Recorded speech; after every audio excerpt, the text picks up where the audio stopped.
Hello guys, welcome back to my YouTube channel. I hope आप सभी बहुत अच्छे होंगे।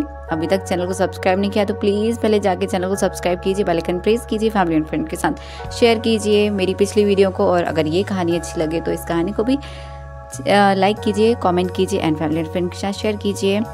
So this is motivational story for you. Let get start. प्राचीन समय की बात है। एक छोटे से राज्य में एक युवा राजा राज करता था। उसकी उम्र बहुत कम थी, लेकिन उसके कंधों पर जिम्मेदारियों का भार बहुत बड़ा था। राजा का नाम आर्यन था। उसने हाल ही में अपने पिता को खोया था और राजगद्दी पर बैठा था। आर्यन की समझ और अनुभव कम थे। राज्य में समस्याएं बढ़ती जा रही थीं। किसानों की फसलें खराब हो रही थीं। सैनिकों का मनोबल गिरा हुआ था और जनता असंतुष्ट थी। ऐसे समय में आर्यन को खुद पर और अपनी क्षमता पर शक होने लगा। एक दिन आर्यन अपने गुरु के पास सलाह लेने गया।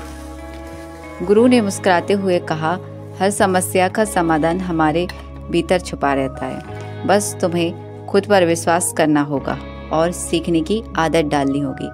उन्होंने राजा को एक साधारण बीज दिया और कहा, इसे लगाओ, इसका ध्यान रखो और सीखो कि कैसे छोटी चीजें बड़ा परिवर्तन ला सकती हैं। राजा ने बीज को लगाया और रोज उसकी देखभाल करने लगा। धीरे धीरे पौधा बड़ा होने लगा। यह प्रक्रिया राजा को धैर्य और मेहनत का मूल्य सिखा रही थी। उसी समय राजा ने राज्य की समस्याओं पर ध्यान देना शुरू किया। उसने किसानों से उनकी परेशानियां समझी और उन्हें नई खेती की तकनीकें सिखाने के लिए विद्वानों को बुलाया। सैनिकों के लिए प्रशिक्षण शिविर लगवाए और जनता के सुझाव सुनने के लिए हर महीने सभा आयोजित करने का निर्णय लिया। कुछ सालों में आर्यन का राज्य समृद्ध होने लगा।